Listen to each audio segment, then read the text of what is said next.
강동, 한영 이렇게 전담을 맡고 있고요. 지금 어머님들 자료 보시면 제가 수업하는 시간 구성을 어떻게 하는지 시간 구성하고 아이들 관리를 어떻게 하는지 관리도도 제가 넣어놨거든요. 부모 이름이 한번 페이지에 한번 넘겨봐 주세요. 그리고 이것은 중학교 기출하고 고등학교 현재 기출 두 개를 분석한 거예요. 이거 같이 보시고 뒤에는 지금 현재 고등학교 서술형이 얼마나 복잡하게 조건을 갖춰서 서술형이 제시되고 서술형이 얼마나 장문으로 써야 되는지 그러니까 샘플을 두 개를 실어놨어요. 이거 한번 보시고 제 설명 한 번만 들어봐 주세요. 제가 나눠드릴게요.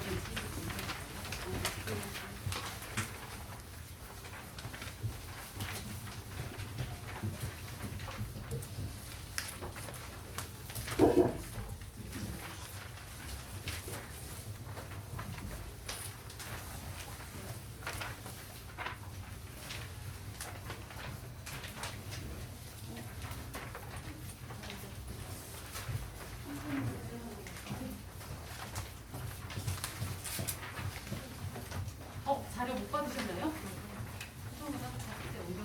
제가 예. 지금 보시면요, 처음에 나오는 내용이 이거 먼저 봐주세요, 어머님들. 이거 보시면 제가 학습의 목표로 삼는 학습 목표를 이 순서대로 테이블 콘텐츠라고 해서 제가 학습 목표부터 어떻게 클리닉 진행하는지까지 제가 쭉 써놨어요. 목표는 어차피 지금 현재 어머님들 기출 보시면 그거 내신만 준비해갖고는 교과만 준비해서는 절대 시험 고득점을 맞을 수가 없어요. 지금 광문하고 한영을 제외한 나머지 학교들에서 모의고사를 다 변형해서 문제를 내신에 내고 있고요. 광문 같은 경우에는 심지어 3개년치를 내요. 3개년치를 변형해서 내고 있고요. 그리고 배제 같은 경우에는 여태까지는 그러니까 한 회분을 냈었는데 이번에 고등학교 2학년에서 3개의 분을 모의고사 변형을 냈어요. 그러니까 고등학교 2학년 같은 경우에는 배제고의 경우는 50대 50이에요. 교과과정 50 그리고 모의고사 변형이 50이에요. 그렇기 때문에 교과과정을 중학교 때처럼 딸딸딸딸 외우기 이렇게 해서 벼락치기로 공부를 하면은 절대 고득점을 맞을 수가 없어요. 그렇기 때문에 지금 어머님들이 지금 준비하시는 게 고등학교 내신을 지금 해서 고등학교에 나오는 작품을 선행한다고 해서 그게 내신 도움도 안 될 뿐더러 수능에는 더욱더 도움이 안 되죠. 근데 일단은 재학생들에게 가장 유리한 건 아무래도 재수, 삼수생들하고 경쟁을 하는 것보다는 내신을 챙겨서 50%까지 아직은 남아있는 수시를 챙기는 게 낫잖아요. 그렇기 때문에 수시를 준비한다고 하더라도 아무래도 일반적으로 교과 내용만 가지고는 안 되니까 지금부터 2월달까지 해서 내신 플러스 수능 준비를 병행을 해야 내신 대비도 도움되고 수능에 대한 기본 베이스도 쌓을 수가 있어요. 특히나 어머님들이 가장 걱정하시는 게 독서라고 생각을 하는데 맞으신가요? 독서 가장 어려워하는데 나중에 고3쯤 가보면 웬만큼 공부하는 학생들이라면 그리고 훈련을 좀 했던 학생들이라면 독서가 가장 문제될 게 없어요. 어머님들이 생각하시는 것처럼 독서에 과학기술 나왔다, 음악 나왔다, 아니면 철학지문 나왔다 이렇게 했을 때 아이들이 그 내용을 모르면 이거 못 풀지 않느냐. 어차피 국어시험입니다. 국어시험이지 철학시험 아니고 사회시험 아니고 경제시험도 아니에요.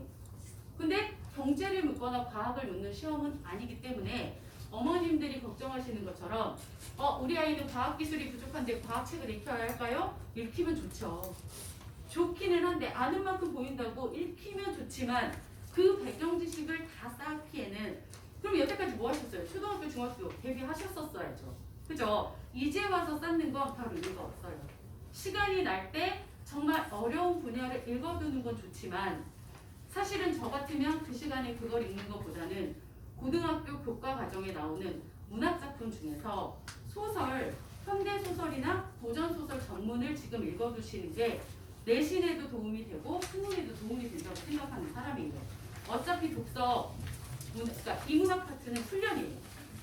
그거를 선생님이 하나하나 뭐 1문단의 내용은 이거죠 하면서 경제지문 설명하고 과학지문 설명하고 해봤자 그거는 아이들한테 외우기밖에 안 돼요. 그러니까 독서를 가장 걱정을 많이 하시는데 독서는 정말 훈련만 잘 된다면 문단별로 글이 어렵다 그러면 문단별로 화제 초점만 요약하는 방법만 배우셔도 그 훈련만 꾸준히 하시면 애들이 긴 글은 못 읽어요. 근데 문단 하나하나씩은 읽을 수가 있거든요. 옛날에는 진짜 많은 독서 지문이 길어진다고 해도 뭐 5문단이다. 근데 요즘엔 7문단까지도 나와요. 그런데다가 이과생들한테만 너무 편파적으로 이 되게 과학기술 주는 거 아니냐. 이래서 과학기술이 이과생한테도 어렵게 나와요. 그러니까 전문적인 과학기술이 나오기 때문에 과학기술 안다고 해서 그거를 자기가 알고 있는 배경 지식만으로 풀면 무조건 틀려요. 왜? 이거는 과학기술 시험이 아니라 국어 시험이거든요. 그러니까 너무 걱정은 접어두셔도 될 것 같아요. 훈련으로 독서는 충분히 고3까지 가면은 독서에서 틀리는 게 거의 없는 응용 문제 같은 경우에는 뭐 하나쯤 틀릴 수 있어요. 근데 맥스 2개밖에 안 나와요. 맥스. 그러니까 진짜 어렵게 나와야 2개가 나오는 거니까 오히려 그런 부분을 좀 버리시고 그리고 다른 쪽에서 점수를 획득하는 게 훨씬 좋지 않을까 싶어요. 그래서 저는 지금 예비 고1을 수업할 때 가장 집중적으로 수업할 게 어차피 문학이든 글이든 똑같아요. 형식은. 어차피 글이라는 모든 글은 내용과 형식으로 되어 있어요. 여기는 내용이고 이거는 내용을 파악하는 거니까 주제를 파악하시면 돼요. 근데 글 전체의 주제가 어렵다. 그럼 문단별 주제 파악을 하시면 돼요. 그리고 여기는 형식이에요. 근데 형식에는 논설문, 설명문, 문학 다 똑같아요. 자, 이 내용과 형식으로 되어 있는데 그 형식이 어차피 얘네가 구성을 뭘로 가지고 있느냐잖아요. 시하면 그 형식이 운율일 것이고 그리고 이거를 비문학으로 가보신다면 논설문이라고 친다면 얘는 뭐야? 주장과 근거로 되어 있어요. 어차피 내용 아니면 형식이기 때문에 모든 글을 크게 공부를 이 방학 동안 하시는 게 중요해요. 그래야 아이들이 지금 현재 정말 열심히 했어요. 내신을 정말 열심히 했는데 수능 유형 문제만 다 틀렸어요. 수능 유형 문제를 다 틀리고 나니까 점수가 교과 내용 다 맞았는데 70점이에요. 그것도 많은 케이스. 만약에 대제고 2학년이었다면 50점 맞았겠죠. 그러니까 지금 이 시간에는 내신을 대비하는 훈련보다는 크게 이렇게 전체 국어라는 게 글이라는 게 어떤 식으로 이루어져 있는지 내용과 형식이라는 큰 틀을 공부하면서 시도 많은 작품을 공부하면 좋겠지만 많은 작품을 공부해서 외우기식보다는 이 시간에 그 시를 어떻게 하면 접근을 해서 문제를 풀 수 있는지 그 방법을 접근하는 방법을 저는 수업을 할 예정이거든요. 독서도 마찬가지예요. 많은 글을 읽히기보다는 많은 글을 읽히는 건 책으로 본인이 해야 될 내용이고 그리고 아이들은 문제를 문단별로 화제 초점 찾는 훈련을 하고 그거를 전체적으로 글 하나로 통합해서 구조화시키는 작업까지를 제가 시킬 겁니다. 그래서 독서 별로 어렵지 않아요. 어머님들 생각처럼 그렇게 어렵지 않고 걱정하실 필요 없고요. 또 하나 이제 문법이 남았어요. 이런 형식으로 해결이 안 되는 문법이라는 파트가 있는데 어머님들 문법으로 특강한다고 어머님들 막 이렇게 끌어당기는 홍보하는 광고하는 이런 학원들 많을 거예요. 저도 사실은 했었고요. 어머님들이 문법 너무 어려워하니까 애들이 문법 특강 무료 특강 해준다고 하면 어머님들 엄청 좋아하시더라고요. 근데 사실은 어머님 여기 지금 방학 때 문법 한번 해두면 좋지만 어차피 학교 들어가서 문법이 시험에 나올 때쯤 되면 애들 다 까먹어요. 진짜로 다 까먹어요. 문법은 단순 이해하고 암기하면 좋겠지만 단순 암기 쪽이 훨씬 더 많잖아요. 법이잖아요. 법을 이해한다기보다는 외우는 쪽에 가깝거든요. 그러니까 지금 아무리 특강으로 해서 딸 매번 일주일에 막 3-4시간씩 저 같으면 그 시간에 소설책 읽을 것 같아요. 그 고등부에서 나오는 고전소설 아이들 남학생들이 이게 누가 하는 말인지도 몰라요. 춘향전 안 읽어본 학생들도 진짜 허다하고요. 그래서 제가 춘향전, 풍길동전, 신청전을 읽혀요. 그러니까 정말 요런 정말 어머님들 생각하시기에도 아주 기본 작품이잖아요. 근데 이것조차도 안 읽은 학생들이 허다해요. 그리고 이게 심지어 고등부 고전소설로 수능 특강에까지 실력이 있고요. 그러니까 아이들의 실력을 아는 거예요. 아이들의 실력을 아니까 수능 특강에도 이런 걸 실는 거죠. 그러니까 그런 소설을 오히려 지금 읽고 나면 소설이라는 거는 한 80%가 줄거리예요. 줄거리가 80% 이상이 되기 때문에 줄거리를 요약뿐만 읽는 것이 아니라 글 전체를 읽어두면 글 전체에 대한 학교에 갔는데 발췌문이 나왔더라. 그럼 글 전체를 아는 학생이 더군다나 소설은 스토리가 있기 때문에 잘 까먹지 않아요. 그러니까 지금 이 시간에 어머님들이 가장 주안점으로 제가 수업 시간에 과제로 내주는 거 수업한 내용을 복습하는 과제가 나가요. 그리고 아이들이 진짜 또 심각한 게 하나 있잖아요. 어휘. 정말 어휘가 어떤 아이가 이런 게 나왔어요. 환기라는 뭐를 환기시킨다 이런 환기라는 말이 나왔는데 그 아이에게 환기는 공기를 바꿔주는 것밖에 없는 거예요. 그리고 그것만이라도 이해한 학생은 또 괜찮아요. 근데 저 환기라는 말이 국어에서 쓰일 적이 보통은 불러일으켜준다 라는 뜻으로 쓰이는 경우가 많거든요. 이런 걸 환기시킨다, 슬픔을 환기한다 뭐 이런 게 있는데 그런 불러일으키는 것과 심지어 고등학생 2학년도 저 환기가 바꿔주는 거 아니냐고 바꾸는 거 아니냐는 말을 쓰기 때문에 이 한자도 제가 숙제로 낼 거예요. 그리고 고전소설과 현대소설 고등학교 과정에서 나오는 고전 현대소설 전문을 줄 거고요. 거기에 핵심 내용 정리하는 줄거리 내용 일치죠. 그런 문제를 또 줄 거예요. 과제로. 그리고 마지막으로 아이들에게 모의고사 있잖아요. 모의고사는 사실은 학원에서 실시를 하게 되면 시간이 너무 오래 걸려요. 그래서 여기서 풀리는 건 좀 아깝고 한 달에 한 번 아니면 5주에 한 번 정도씩만 제가 허리로 잡아놨어요. 한 번은 여기서 봐볼 필요가 있거든요. 집에서 풀 때 성적하고 학원에서 나와서 풀 때 성적 너무 다르기 때문에 훈련도 한번 해보자. 그래서 기본 개념 다 공부한 걸 가지고 모의고사를 직접 문제를 풀어보는 거죠. 그러면서 그걸 가지고 한 달에 한 번 정도씩 그러니까 실시를 할 건데 그러면 매주는 모의고사가 안 나가냐? 매주 모의고사 과제도 나갑니다. 그래서 총 3개년치 모의고사를 풀릴 거예요. 방학 동안. 그러니까 그렇게 해서 내신 교과에 나오는 고전소설, 현대소설 그리고 문법은 따로 대비를 할 거고 그것도 그냥 맛보기만 할 거예요. 다 하지 않을 거예요. 의문하고 품사 문장이 있는데 뭐 담화, 국어사 이렇게 다 있거든요. 지금 국어사를 하면 좋을 거라고 생각하시지만 나중에 중세국어 나올 때 다 까먹었어요. 그러면 시간 낭비잖아요. 굳이. 그렇기 때문에 저는 국어사는 안 할 거예요. 국어사는 안 하고 국어사 할 때 현대국어가 반드시 필요하거든요. 그래서 품사랑 문장 성분에 대한 부분만 잠깐 시간을 할애해서 한 번 정도, 2번 정도 이렇게 할애해서 시간을 할애해서 나갈 겁니다. 그래서 이런 식으로 나가시고요. 어머님들 보시면 제가 지금 중등부랑 고등부 교과 시험에 가장 큰 차이점을 어머님들 제가 따로 드린 프린트 있죠. 거기 1페이지 한번 봐주세요. 1페이지 한번 봐보시면 한영고등학교 기출이 나와 있고 옆에는 한영중학교 기출이 나와 있어요. 어머님들 보시기에 중학교 시험은 이렇게 시 한 편만에 단편적인 지식만 묻는 게 중학교 시험이에요. 딸딸딸딸 암기, 벼락치기 가능하겠죠. 근데 옆에 있는 한영고등학교 기출문제 한번 보세요. 이거 보시면 시 2개를 공통점을 찾아야 돼요. 그리고 문제를 보니까 앵간 모르는 고전 시가들이 엄청 나오죠. 근데 5개나 나와요. 오치선다잖아요. 그죠? 다 모르는 시예요. 그럼 어떻게 풀 거예요? 암기로는 절대 해결이 불가능하다는 거죠. 그러니까 내신이 기출이 이렇게 수능 유형으로 나오기 때문에 고득점.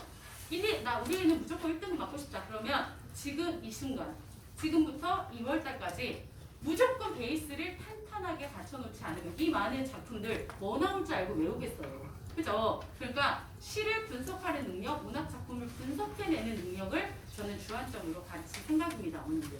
그리고 문법도 마찬가지예요. 어머님들 문법 지금 몇 페이지 가시냐면요. 5페이지를 한번 가보세요. 5페이지를 한번 보시면 4페이지를 먼저 보세요.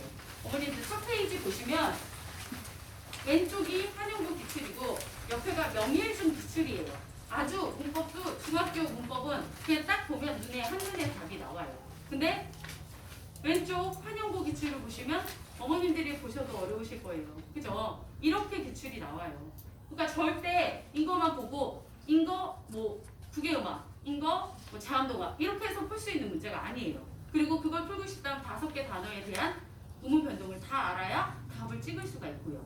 그리고 심지어 문법 조항을 바탕으로 해서 풀어내는 문제가 있기 때문에 완전한 암기라기보다는 내용 어휘에 대한 이해 같은 거 이런 게 선행이 돼야 고득점을 얻을 수 있을 것 같아요. 그리고 요번에 자랑 하나로 끝낼게요. 오늘 성적표를 받았는데 대제고 1학년 학생이 단독 전교 1등을 했더라고요. 그래갖고서 뭐 리워드를 주세요 막 이런 말 하거든요. 사실은 리워드를 달아요. 근데 오늘 받아갖고 저도 너무 기분 좋게 설명이 왔어요, 어머님들. 그러니까 사실은 그 학생이 처음에 2등급에서 시작을 했다가 전교 11등을 해서 이번에 전교 1등을 한 거예요. 그러니까 저도 기분 좋고 아이도 기분 좋아서 성적표를 찍어서 보내더라고요. 그러니까 뭐 최선을 다해서 가르친 보람을 느낀 하루였고 어머님들에게 기분 좋게 왔습니다. 어머님들 궁금하신 점 있으시면 거기에 지금 시간 할애 때문에 지금 질문을 받기 어려울 것 같아요. 거기 제 연락처가 따로 있으니까 연락 주시면 언제든 제가 다시 전화 드리겠습니다. 네, 오늘 이렇게 마치겠습니다, 어머님들.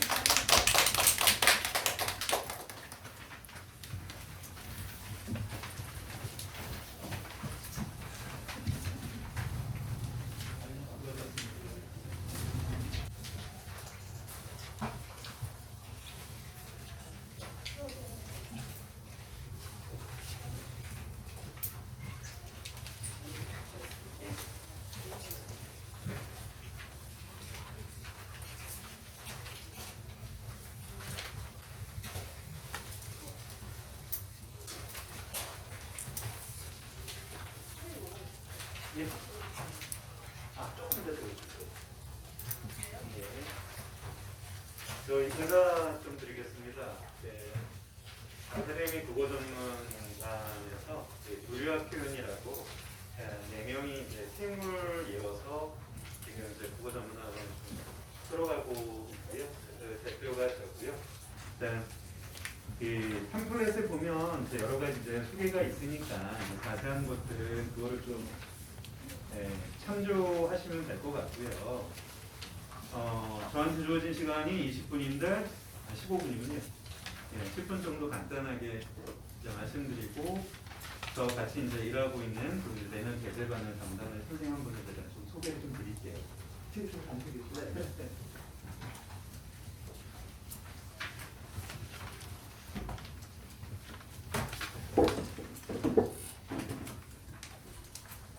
이 소개는 어차피 그 팜플렛에 있으니까요. 좀 보시고요.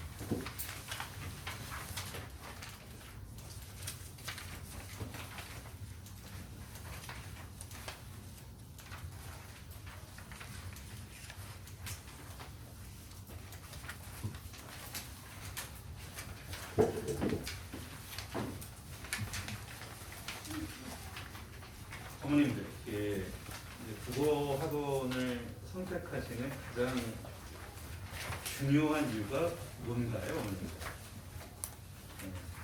저한테 애를 보냈습니다. 그러면 어머님들이 저한테 원하는 가장 중요한 거 뭐죠? 성적 향상이요? 그러면 성적 향상을 하기 위한 가장 중요한 방법을 말씀드리면 되는 거죠. 네. 그러면 이제 일단은 내신하고 수능으로 이제 고등부 과정이 나뉘는데, 자, 내신이 더 중요하다고 생각하시는 분들이 있으면 손 들어 주시겠어요? 내신이 중요하다. 없으시네? 한 분. 수능이 중요하다. 판단을 안 하시네. 또 한 분. 둘 다 중요하다. 5분. 의견을 안 내시는 분들은 의견이 없으시면 안 돼요. 그러니까 요즘은 자기 생각과 자기 의견이 명확해야 되거든요. 한 번만 더 할까요? 내신이 중요하다고 생각하시는 분. 또 한 분이세요? 자, 수능이 중요하다고 생각하시는 분. 또 한 분이세요? 둘 다 중요하다고 생각하시는 분. 이제 좀 많아졌네요.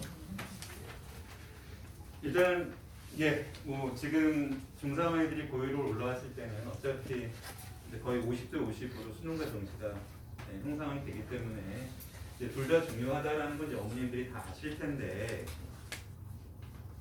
내신과 수능은 별개일까요? 아니면 많은 부분이 겹칠까요? 내신의 거의 70%, 많게는 80%가 수능식으로 나오는 거 알고 계시나요? 옛날처럼 암기하는 건 아니거든요. 그리고 아이들이 한두 문제를 가지고 이제 내신에서 격차가 벌어지는데 아이들이 틀리는 게 정말 중요한 데서 틀릴까요? 아니면 엉뚱한 데서 틀릴까요? 예, 엉뚱한 데서 틀려요. 그 엉뚱한 문제는 어디서 잡아낼까요? 그래서 그게 어머님들이 잘 보셔야 되는 게 그 엉뚱한 것에서 한두 개 틀리는 문제를 어떻게 잡아낼 거냐. 자, 그게 성적 향상의 가장 중요한 포인트가 될 건데 그러면 그 기준점을 뭘 갖고 잡아내면서 그 허점의 마지막 고리 하나를 잡아낼 거냐. 자, 이제 다시 한번 제가 국어의 핵심을 한번 질문을 좀 드릴게요. 국어 영역이 1번부터 45번이 있는데 어머님들 혹시 1번부터 45번을 다 통틀어서 결국은 국어를 공부하는 애들은 뭘 찾게 하는 게 핵심일까요? 예, 맞습니다. 주제를 찾게 하는 게 핵심이거든요. 근데 문제가 하나가 발생을 합니다. 시라는 놈이 있거든요. 시는 주제가 하나인가요? 아니면 느끼는 사람 마음대로인가요? 예, 느끼는 사람 마음대로입니다. 자, 이제 그러면 시를 공부할 때 시의 주제를 외워야 될까요? 자, 외우는 순간 이제 얘는 자, 내신도 안 되고 수능도 안 되고 예, 이제 무조건 안 됩니다. 자, 그러면 우리는 뭐를 해야 하느냐의 문제가 생겨요. 자, 시는 주제가 느끼는 사람은 마음대로이기 때문에 100가지 1000가지가 될 수 있어요. 근데 우리가 신이 아닌 이상 100가지 1000가지를 할 수는 없거든요. 그럼 우리한테 뭘 요구하느냐? 자, 주제를 찾을 때 우리가 약속한 규칙이 존재한다. 그래서 네가 어느 하나의 시를 볼 때 그 내부의 규칙을 끄집어낼 수만 있다면 자, 여기에 어떤 보기를 주느냐에 따라서 답이 A도 되고 B도 되고 C도 되고 E도 되고 끊임없이 파생되거든요. 그 파생되는 건 내가 줄 테니까 수능은 줍니다. 요즘 내신도 거의 주시고 계셔요, 선생님들이. 자, 네가 보든 시든 배우든 안 배웠든 시든 이 시 딱 보고서 스스로 주제 찾을 수 있어? 자, 이거를 가리키는 거거든요. 그런데 국어에서 그 규칙을 찾아내는 건 굉장히 어떻게 보면 쉬워요. 근데 이거를 적용하지 않고 있는 게 문제죠. 자, 이제 어머님들하고 한번 해보겠습니다. 우리 조선말 어디까지 들어가야 되죠? 끝까지 들어가야 되죠. 자, 끝까지 들으면서 우리가 규칙 싸움을 해야 되는데, 자, 어머님들은 이제 한자를 좀 아시니까 제가 훈을 댈 테니까 음을 좀 대주세요. 자, 그럴, 문, 법. 자, 어머님들한테 무조건 하나 알아두셔야 될 거. 겨울방학 때 무조건 문법 정리하셔야 됩니다. 문법 정리하지 않으면 3년 내내 문제가 생겨요. 나중에 화작을 하더라도 문법 무조건 정리하셔야 됩니다. 자, 그게 왜 그런지 오늘 시간을 다 쓸 수는 없으니까 제가 시라고 하는 한 파트를 통해서 저희 놀랄편이 아이들하고 어떻게 수업하는지를 잠깐 보여드릴 거예요. 자, 그래서 여기 있는 사람들은 어떻게 수업을 하려고 하는구나. 자, 이제 이런 얘기 다 자세히 듣고 싶으시면 일단 오셔서 따로 상담을 해줬으면 좋겠고요. 자, 어머님들이 많이 봤던 시 중에 하나죠. 이육서의 강해입니다. 여기 역동적이라는 단어가 있는데 옆에 시에서 저 역동적이라는 거를 끄집어내올 수 있는 시어 하나가 보이시죠? 뭐가 보이시죠? 예, 휘달리다. 자, 이제 제가 조금만 아이들하고 수업하는 방식을 쓸게요. 휘달리다는 동작인가요? 상태인가요? 예, 동작이에요. 역동적의 동자가 무슨 동자죠? 예, 움직일 동자예요. 그럼 제가 하나 더 물어봅니다. 이제 여기까지 나가야 돼요. 고등학교는. 여기 역이라는 단어가 있는데 역은 무슨 역자일까요? 힘역자인데 이 역이라는 단어는 휘달리다에서 특히 뭐 때문에 역이 왔을까요? 예, 맞습니다. 뭐죠? 휘요. 자, 우리 휘감다 그냥 감습니까? 마구 감습니까? 예, 휘젓다. 그죠? 자, 이제 무슨 얘기를 하고 싶은 거냐면 휘라는 접사 때문에 이 역이라는 단어가 온 거고요. 달리다라는 동사 때문에 동이라는 단어가 온 거예요. 자, 이제 어머님들 스스로 이제 모든 걸 다 해결하실 수 있을 겁니다. 이제 여기 과거가 있고 추측이 있는데 과거와 추측을 알려주는 시어 하나만 이야기해 주시겠어요? 네, 못하였으리라 해서 이제 조금 더 애들 공부하는 식으로 과거를 드러내는 선어머럼이 뭐가 보이시죠? 예, 엿 보이시죠? 그죠? 자, 그 다음에 추측을 드러내는 선어머럼이 뭐가 보이시죠? 예, 리라의 리가 보이시죠? 자, 이제 무슨 얘기를 하고 싶은 거냐? 우리가 하는 국어는 원래 국어가 아닙니다. 원래 국어 영역이 아니라 무슨 영역이었는지 아세요? 원래는 국어 영역이 아니었어요.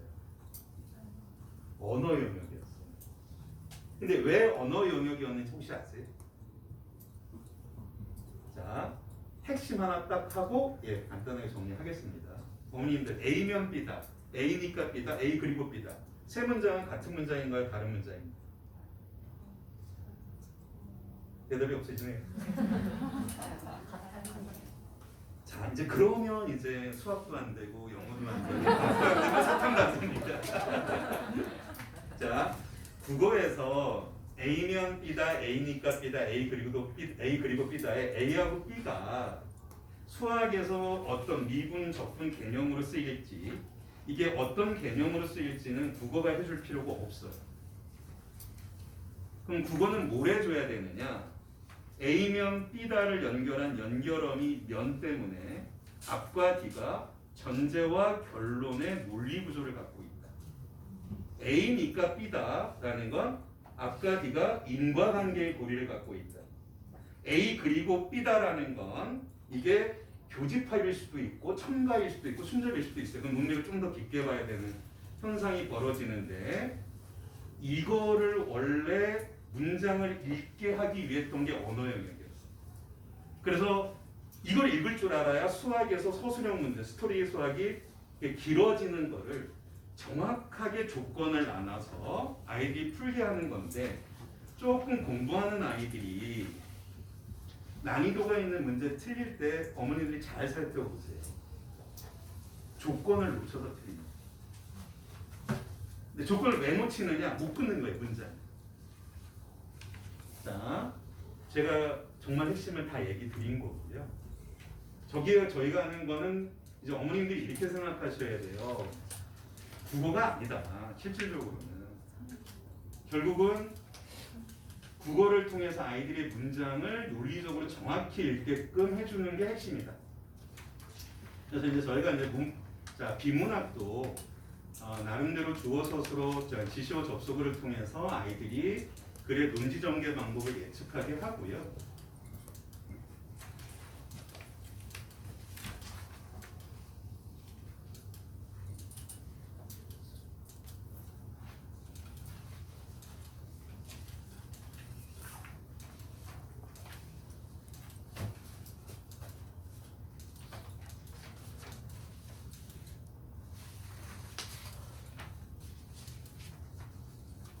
자, 나중에 이제 아이들을 보내놓고 나시면 아이들이 글을 읽고 나서 구조도라고 하는 걸 짜는 걸 보게 되실 거예요. 저희한테 보내주시게 되면.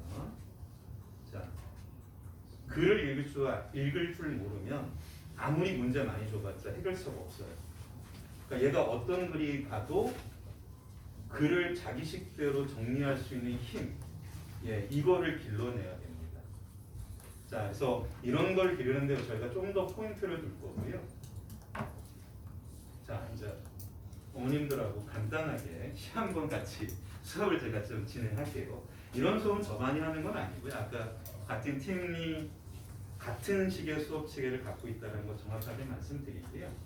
자, 시에서의 주제는 타자가 대상을 통해 드러내는 정서와 태도로 끝나고요. 이 네 가지로 내신도 그렇고 수능도 그렇고 다 나옵니다. 자, 다시 한번 어머님들한테 말씀드립니다. 조선말은 어디까지 들어가야 되죠? 끝까지. 자, 시독해 할 때 제일 먼저 제목부터 봐야 돼요. 맨 밑에 제목 보니까 뭐라고 돼 있나요? 예, 그럼 이제 애들한테 얘기합니다. 야, 하자가 유리창을 통해 뭘 얘기하려고 할까? 자, 이제 1차 고민해. 자, 일행 가보자. 일행에서 서술어 뭐로 끝났니? 뭐로 끝났죠? 네, 어린거린다. 무엇이요? 네, 차고 슬픈 것이 어디예요? 근데 차고 슬픈 게 뭔지 아시나요? 모르시죠? 저도 몰라요. 자, 이거를 알려주는 순간 얘 공부를 우리가 막는 겁니다. 저도 몰라요. 자, 우리가 알 수 있는 정보는 유리창에 차고 슬픈 것이 어른거린다는 거고 차고 슬픈 것이 뭔지 모른다는 거예요. 자, 이제 이행을 가볼까요? 우리가 서술어가 될 수 있다는 건 기본형이라는 게 있는 거거든요. 자, 붙어서서의 기본형은 붙어서다입니다. 자, 붙어서다가 완벽한 문장이 되려면 생략된 게 두 가지가 있어요. 자, 이제 이런 걸 복원할 수 있어야 되거든요. 논리 싸움에서는. 자, 당연히 C에서는 누가 어디에 붙어서 서 있을까요? 누가? 일단 내가가 없기 때문에 그 내가를 쓸 거냐 말 거냐도 되게 중요합니다. 없기 때문에 일단 화자가 어디? 예, 유리창에 붙어서 자, 입김을 뭐 했죠? 당연히 어디다가 입김을 흐리웠겠습니까? 그러면 아까 열없이는 누구와 연관된 정보죠? 예, 화자가 열없이 유리창에 붙어서 있었던 거 아닙니까? 자, 이제 그 밑에를 보니까 그랬더니 길들은 양 건날개를 유리창에서 파다버리는 모양이 보이는 겁니다. 자, 이제 그 밑에를 보니까 지우고 보고 지우고 보고 누가 한 행위죠? 예, 화자가 한 행위입니다. 시는 짧기 때문에 저 짧은 시 안에서 두 번 반복됐다는 건 되게 중요하다는 얘기입니다. 자, 그 밑에 새까만 밤이 밀려나고 밀려와 부딪히는데 밤이 어디에서 밀려나가고 어디에 밀려와 부딪힐까요? 예, 맞습니다. 유리창입니다. 자, 그랬더니 물 먹은 별이 반짝 보석처럼 어디에 베낄까요? 예, 유리창에 베낍니다. 자, 이제 도태 밑에 보니까 밤에 홀로 유리를 닦아요. 당연히 누가 닦죠? 자, 이제 그 밑에 외롭다라는 정서와 황홀하다는 정서가 있죠. 외롭다라는 것과 통하는 시어가 그 위에 하나가 있습니다. 뭐가 보이시죠? 외로움을 알려주는 시어 하나. 홀로. 황홀하다와 통하는 시어가 하나 있습니다. 뭐죠? 예, 보석입니다. 그죠? 예, 10월 30일 이번 주 일요일이 제 22주년 결혼. 예, 우리 마누라를 위해서 지금 보석 하나를 작은 걸. 자, 그런데 어머니 외로운